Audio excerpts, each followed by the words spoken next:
우리 성도들 모두에게 주님 은혜가 함께 하시기를 예수님 이름으로 간절히 축원합니다. 어버이 주일입니다. 이 땅의 모든 어르신들과 또 부모된 이들에게 주님의 은혜가 함께 하시길 축원합니다. 보통 우리가 어버이 주일 되어지면 어버이 주일의 모체가 되어진 어머니 날의 유래도 이야기하고, 그래서 미국의 자비어스라는 분의 이야기도 하고, 또 그가 주일학교 교사로서 헌신했던 것이나 남북전쟁 중에 상대편을 사랑으로 돌봤던 이야기들을 하곤 했습니다. 그런데 우리는 보다 더 깊은 단계로 들어가서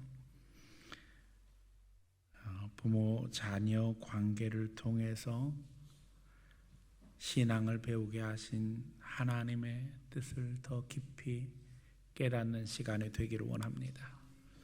하나님은 그것을 통해서 우리가 영적 존재로서 존귀함을 얻게 하셨습니다.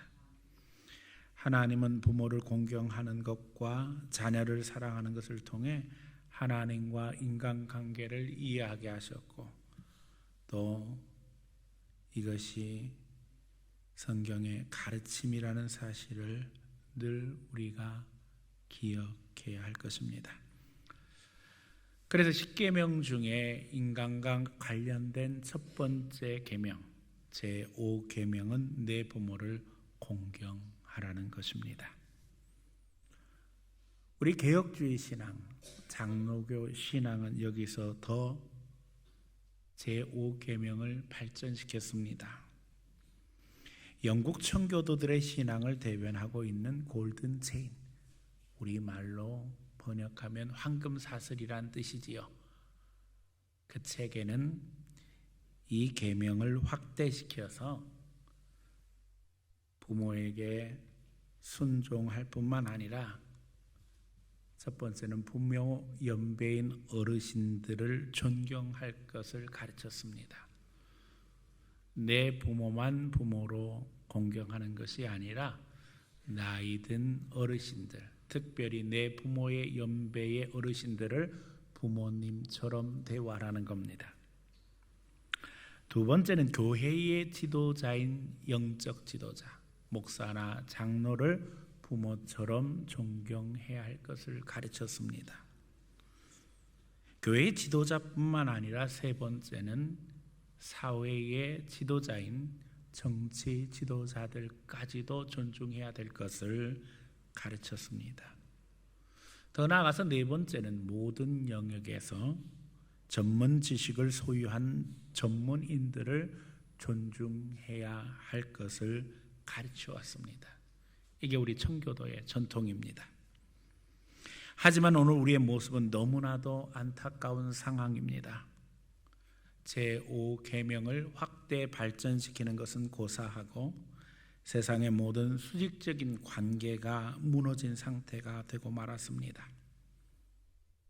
거슬러 올라가 아담이 하나님과의 수직 관계에 실패한 그 실패가 오늘 우리 시대에도 계속 반복되고 있는 것을 봅니다. 아담이 하나님의 명령을 어기고 결국에는 어두운 그늘 속으로 숨어들었던 것처럼 오늘 인류는 두려움과 공포 속에 빠져 있게 되어지고, 더 이상 환경과 조건, 다른 피조물들을 다스리는 것이 아니라 오히려 환경과 조건, 다른 피조물들의 지배를 받는 상태가 되고 말았다는 겁니다. 바이러스 하나에도 우리가 다 두려워하고 지금 걱정하고 있지요. 성경에서 이야기하고 있는 전염병의 원인이 무엇인가 우리가 깊이 생각할 때 사회적 거리를 두는 것도 중요하고, 방역하는 것도 중요하고, 손 씻는 것도 중요하지만 그 배후에 영적인 문제가 있다는 사실을 우리는 심각하게 깨닫고 기도해야 할 것입니다. 충격적인 뉴스들은 계속되고 점점점 일상이 되고 있습니다. 모두가 다 평안하기를 원하고 정상화되기를 원하지만 그렇지 못한 것이 우리의 모습입니다. 오늘 본문에 두 아들의 이야기가 나옵니다. 한 아들은 아버지의 자손을 다 탕진하고, 하나는 또 부모님의 마음을 헤아리지 못한 채 살아가고 있습니다. 오늘 우리 믿는 자들은 말씀 속에서 하나님과의 관계를 점검하며, 또 부모 자식 간의 관계를 점검하며 그것을 확대시켜 다른 사람들과의 관계를 점검하면서 자기 자신을 세워나가야 할 때인 줄 믿습니다. 특별히 오늘 본문에 보면 아버지의 시각과 아들의 시각이 다른 것을 보게 됩니다. 저는 오늘 본문 속에서 우리 성도들 모두가 다 하나님의 마음을 배우기 원하며, 특별히 예수님의 비유의 핵심이 되고 있는 관계의 중요성, 관계의 회복에 대해서 말씀을 증거하려고 합니다. 이 말씀 증거할 때에 주님 은혜가 우리 성도들 모두에게 다 함께하기를 예수님 이름으로 축원합니다. 첫 번째는 하나님이 원하시는 신앙의 핵심으로 나가자는 겁니다. 당자뿐만 아니라 집에 있었던 큰아들도 아버지와의 관계에서, 관계보다는 물질에 중심이 가 있음을 오늘 우리는 확인하게 되었습니다. 탕자는 아버지의 재산을 가지고 나감으로 아버지와의 관계를 정리하고자 합니다. 큰아들은 아버지가 돌아온 탕자 동생을 위해서 잔치하는 것을 보면서 잡은 짐승을 기준으로 자신을 피해합니다. 염소 새끼 한 마리도 주시지 않더니 장기와 함께 아버지 재물을 다 낭비해버린 저 동생에게는 살찐 소를 잡아주시나이까.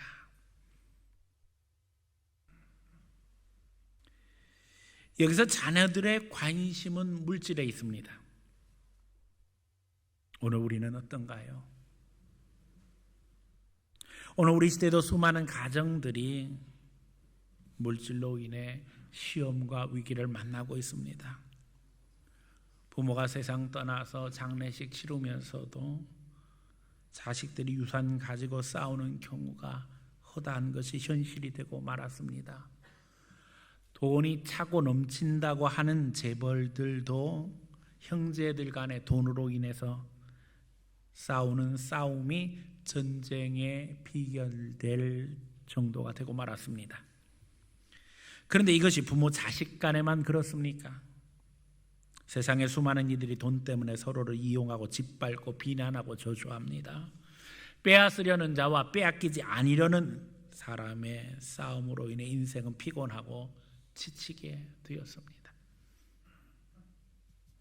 그래서 둘째 아들은 나름 현명한 선택을 합니다. 빨리 챙겨서 떠나는 게 상수다. 왜 큰아들이 반대하지 않았을까요? 둘째 아들이 원하는 것이 큰아들이 생각하는 것보다 많지 않았기 때문입니다. 적당히 둘째 아들이 챙겨 가지고 가면 그 다음 남은 건 다 자기 거라고 생각했기 때문에 거기에 별로 반대할 이유가 없었습니다.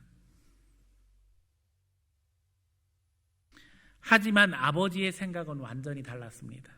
아버지는 관계 중심입니다. 이게 신앙의 핵심입니다. 오늘 우리가 아는 탕자의 비유 혹은 잃어버린 아들의 비유는 시리즈입니다. 앞에 두 개의 비유가 더 있습니다. 우리가 잘 아는 내용이죠. 잃어버린 양의 비유, 잃어버린 드라크마의 비유입니다. 상황과 형편은 다르지만 주제는 똑같습니다. 결국에는 찾게 됩니다. 회복이지요. 그리고 그로 인해서 즐거워한다는 내용입니다. 그 회복의 대상이 양이기도 하고 돈이기도 하고 아들이기도 합니다. 그러나 더 깊이 들어가면 그냥 양, 그냥 돈, 그냥 아들은 아닙니다. 목자에게 양의 존재는 어떤 존재입니까? 키우고 먹이고 돌봅니다. 오늘 본문에 보면 99마리를 남겨두고 한 마리 양을 찾아 나섭니다. 그냥 드라크마가 아닙니다. 예수님 당시에 부모님들은 딸을 시집 보내면서 10드라크마 정도의 지참금을 주어 보낸다고 합니다. 그건 부모님의 사랑입니다. 친정 부모님이 딸을 시집 보내면서 이야기하겠지요. 어렵고 힘들 때에 이 돈을 사용해라. 그러나 그 딸은 어렵고 힘든 일이 와도 그 돈을 사용하지 못합니다. 왜요? 부모님의 사랑을 생각하기 때문에. 그래서 실은 어려운 일이 생겨도 그 돈을 쓰지 않고 부모님의 사랑을 생각하면서 이겨냅니다. 그리고는 결국 그 돈을 시집가는 딸에게 다시 주게 됩니다. 그냥 돈이 아닙니다. 세상에 그냥 자식이 어디 있겠어요. 둘째 아들도 마찬가지입니다. 그러게 물질적인 기준으로 우리는 회복을 이야기할 수 없습니다. 하나님은 여기서 관계 회복에 대해서 이야기하시는 겁니다. 우리들은 자꾸 사람들의 관계를 물질로 생각하려고 합니다. 심지어는 신앙도 물질로 평가하려고 하고요. 사람의 있고 없음도 물질이 기준이 됩니다. 사회적 위치, 신앙의 열정도 때때로 물질적 평가가 기준이 될 때가 허다합니다. 그러나 성경은 그렇게 이야기하지 않습니다. 하나님은 우리가 사랑으로 회복되어져 물질 관계를 초월하기를 원하십니다. 제가 여러 번 이야기했던 내용입니다. 선교사님이 선교지에 나가서 사역하면서 공사를 해야 되는데 선교사님이 계산하니까 한 20품 정도 들더라는 거예요. 그래서 현지인을 불러놓고 이야기합니다. 4사람이 와서 닷새를 일해주던 5사람이 와서 나흘을 일해주던 일을 좀 해달라고. 그랬더니 현지인이 이야기합니다. 선교사님, 7사람이 와서 3일 동안 일하겠습니다. 선교사가 머릿속으로 막 계산합니다. 그러면 몇 품이 들어가야 되죠? 7, 3이 20일. 한 품이 더 들어가잖아요. 그래서 안 된다고 이야기합니다. 그랬더니 현지인이 이야기합니다. 왜 안 됩니까? 선교사가 노골적으로 이야기합니다. 그럼 한 사람 품이 더 들어가지 않느냐고. 그랬더니 현지인이 이야기합니다.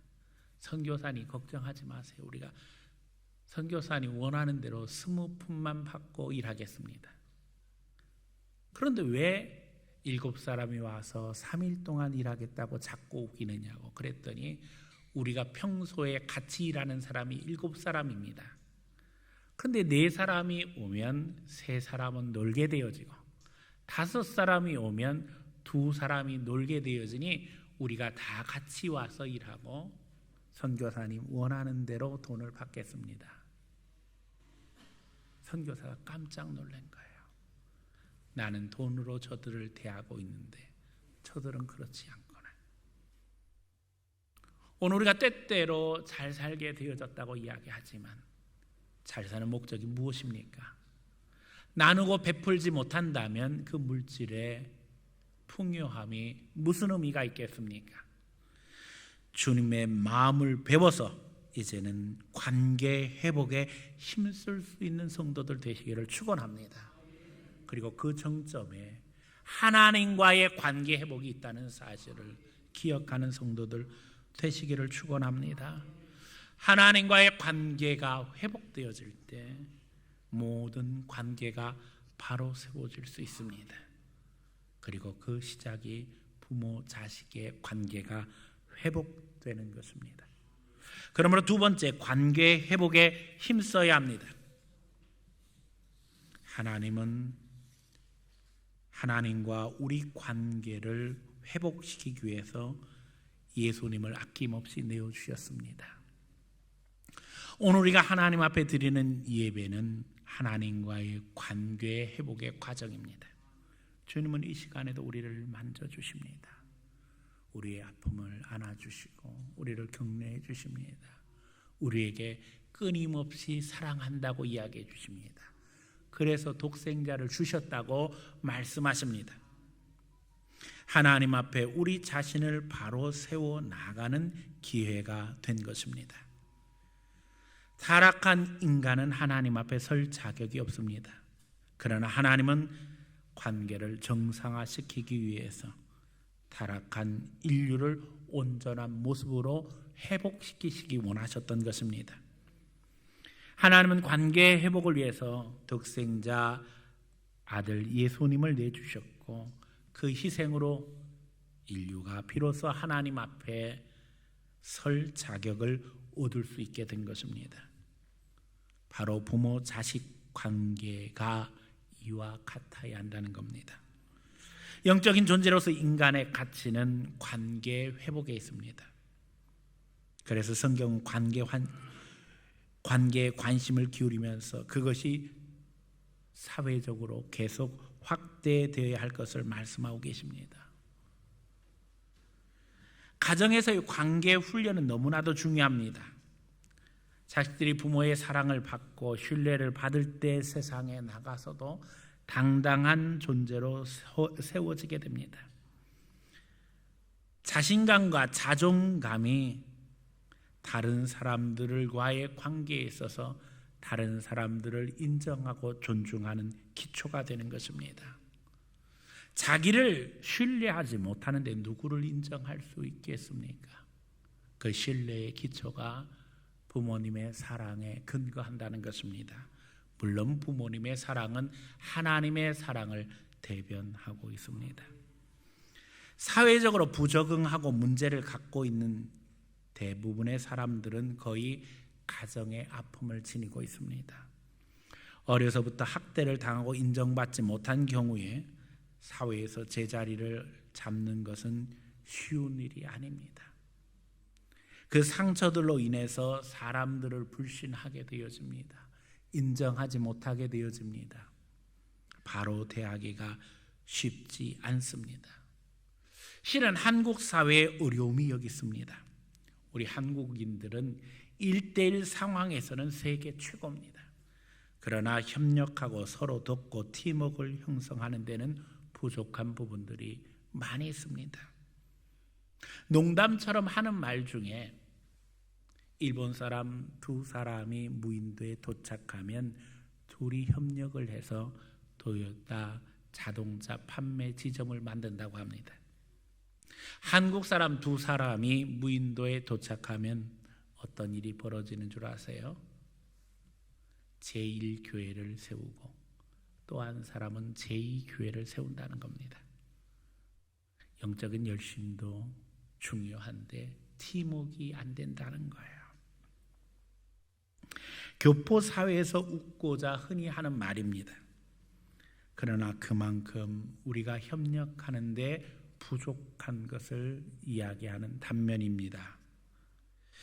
우리 중에도 부모 자식 간의 문제가 있지 아니한가 점검하는 시간이 되기를 원합니다.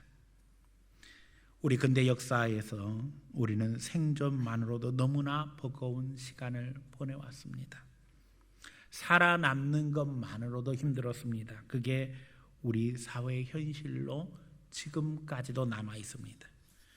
부모가 자식을 격려하고 사랑하기보다는 생존해서 살아남는 방법을 가르쳐야 했고, 또 부모님들도 생존을 위해서 생업의 현장에서 발버둥 쳐야 했습니다. 자식을 돌보기보다는 때때로 방치하는 일들이 벌어지기도 했습니다. 그래서 지금도 기성세대의 부모님들, 특별히 아버지들은 자녀들에게 따뜻한 말 한마디 제대로 못하는 경우가 허다합니다. 훈련이 안 돼 있어요. 말하는 것 자체가 자기 자존심을 내려놓는 것 같기 때문에 쉽지 않다는 겁니다. 특별히 우리가 아는 것처럼 유교적 전통 속에 있는 한국 사회 속에 아버지의 모습은 성경적으로 볼 때는 왜곡된 모습들이 너무나도 많았습니다. 그래서 가정이 행복하지 못할 경우가 너무 많았다는 거지요. 더 심각한 것은 이것이 대물림 된다는 것입니다. 여기에는 두 가지 형이 존재합니다. 답습하는 형과 반대하는 형입니다. 그냥 자기 부모가 한 대로 자식들에게 그대로 하는 그런 가정들이 허다하다는 겁니다. 하지만 반대로 나는 우리 부모님들보다 내 자식들에게 더 잘해줘야 되겠다고 나서는 반항형도 있다는 겁니다. 근데 실은 지나치면 오히려 부족함보다 못할 때가 많지요. 오히려 자녀들은 불평합니다. 우리 부모님은 참견이 너무 많아. 자기들이 이루지 못한 꿈을 내가 다 이루어야 될 것처럼 이야기해. 그래서 아이들은 더 빗나가기 쉽게 된다는 것입니다. 우리는 하나님께 배워야만 합니다. 말씀 속에서 부모 자식 관계를 재정립하지 않으면 안 됩니다. 성경은 말씀합니다. 주 안에서 부모에게 순종해라. 그러면 내가 땅에서 잘되고 장수하리라. 무슨 말씀입니까? 내 부모가 혹 내게 잘못한 것이 있어도 주 안에서 용서하고 순종해야 된다는 겁니다. 그래야지만 내가 잘 될 수 있다는 겁니다. 세상의 부모들도 마찬가지입니다. 자식들에게 부모에게 순종해야 할 것을 가르쳐야 하는 분명한 이유는 그래야지만 내 자녀가 하나님의 복을 누릴 수 있다는 것입니다. 하나님 앞에 관계 정립에 힘써야만 합니다. 비유의 아버지처럼 들어주고 참아주고 기다려주어야만 합니다. 그리고 우리 하나님처럼 책임져야 하는 것입니다. 우리는 누구나 인생을 살면서 하나님을 인격적으로 만나지 못하면 거짓의 허상에 미혹되어 살게 된다는 걸 잘 알고 있습니다. 주님을 만난 사람들은 그것을 뼈저리게 느낄 것입니다. 하지만 주님을 만나지 못한 사람들은 아직도 그 허상을 쫓아가며 살아갑니다. 마귀는 우리에게 왜곡된 이상들을 심으며 환상을 만들어냅니다. 오늘 우리 안에 마귀가 심어놓은 거짓된 허상들이 자리 잡고 있습니다. 가정도 마찬가지고 교회도 마찬가지고 국가도 마찬가지고 사회도 마찬가지입니다. 그 허상에서 깨어나야만 합니다. 여러분, 그럴듯한 집이 마련되면 가정이 행복해지는가요? 번듯한 아파트들로 가득한 동네가 되면 그 동네는 행복해지는가요? 어떻습니까? 그렇지 않습니다. 예수님 당시의 아름다운 성전에 대해서 제자들은 예수님께서 한 말씀 해주시기를 원했습니다.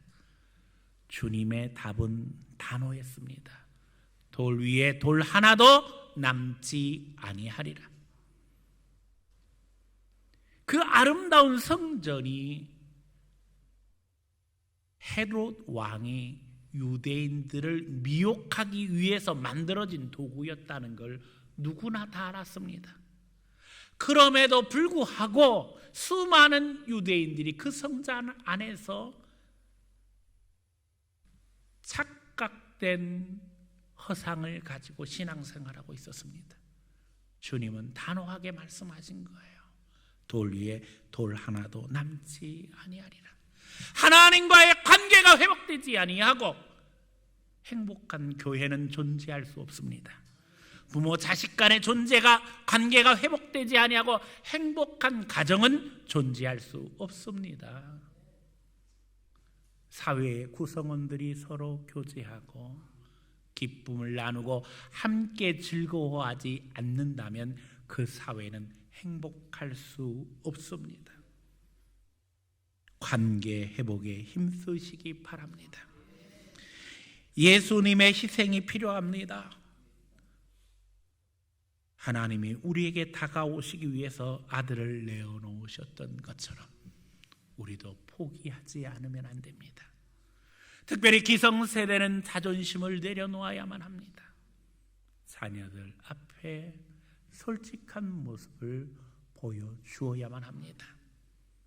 더욱이 오늘 여기 있는 우리는 부모님들을 향해서 원망하는 마음이 있었다면 회개해야만 합니다. 왜요? 주 안에서 순종하라고 하셨으니까요. 특별히 자녀들을 향해 자존심을 내려놓고 사랑으로 다가가야만 합니다.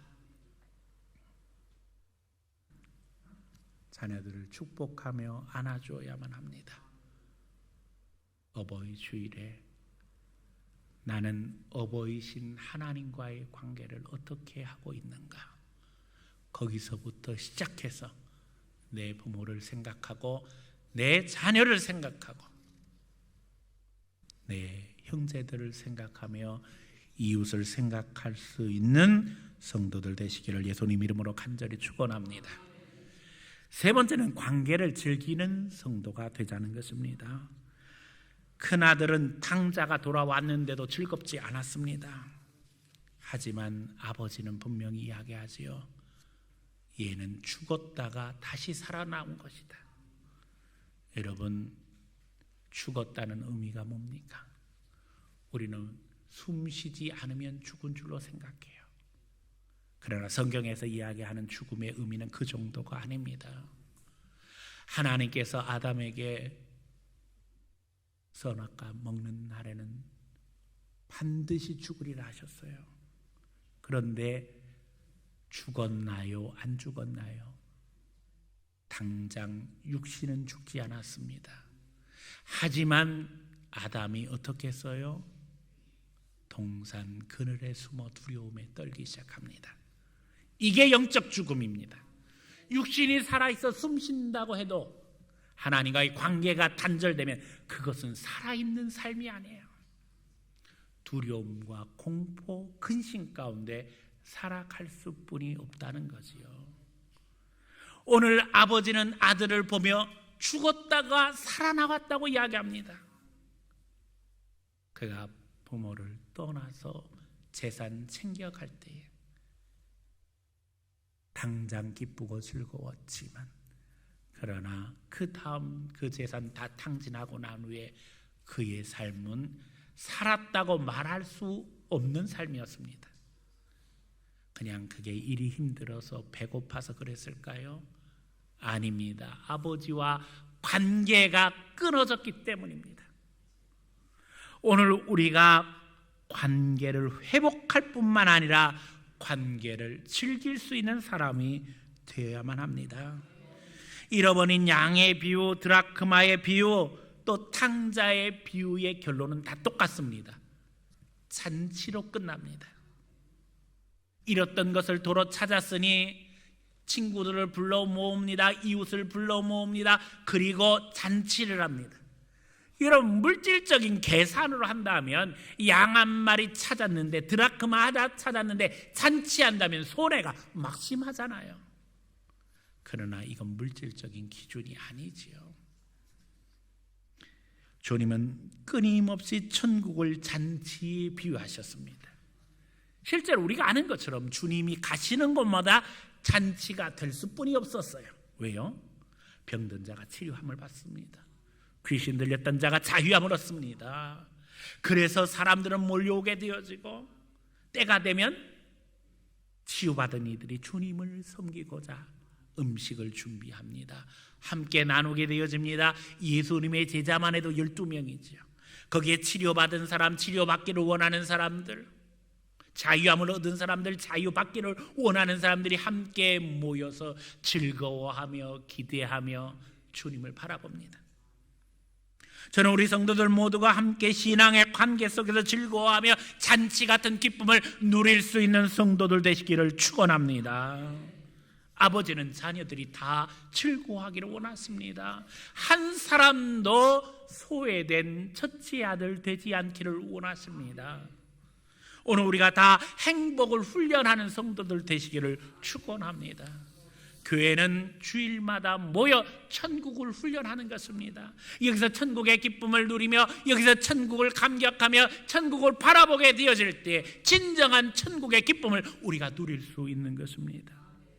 특별히 관계를 즐기며 가꾸어 나갈 수 있는 성도들 되시기를 축원합니다. 내 정원에 꽃이 가득하고 열매가 가득하게 하려면 가꾸어야만 합니다. 씨앗도 뿌리고 나무도 심어야 합니다. 물도 주고 거름도 줘야만 합니다. 관계를 가꾸는 성도들 되시기를 축원합니다. 나누고 베풀고 함께하고 그 가운데 즐거워하는 성도들 되시기를 축원합니다. 인생을 살아가면서 꽃을 구경하는 것은 내 정원이 아니어도 가능합니다. 남의 정원의 꽃을 보고도 얼마든지 행복해할 수 있습니다. 그러나 관계의 축복은 남의 것을 구경하는 것만으로는 만족할 수 없습니다. 내가 비로소 헌신하고 사랑하고 교제하고 그 가운데 함께할 때에 내 축복, 내 감격, 내 기쁨이 차고 넘치게 되는 것입니다. 더 많은 관심을 기울이며 관계의 정원을 갖고 나가는 성도들 되시기를 축원합니다.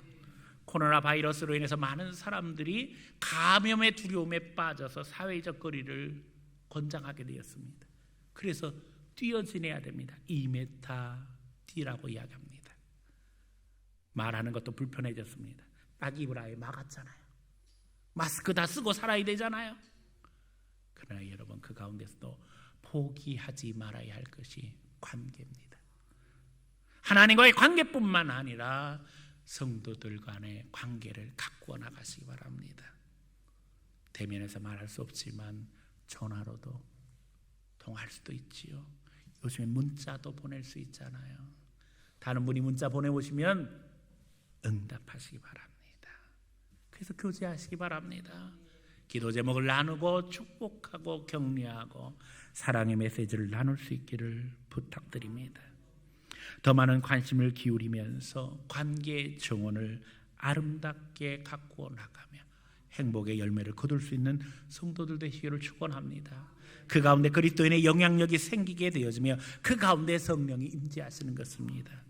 그래서 예수님은 두세 사람이 내 이름으로 모인 거기에 함께 한다고 말씀하셨던 것입니다.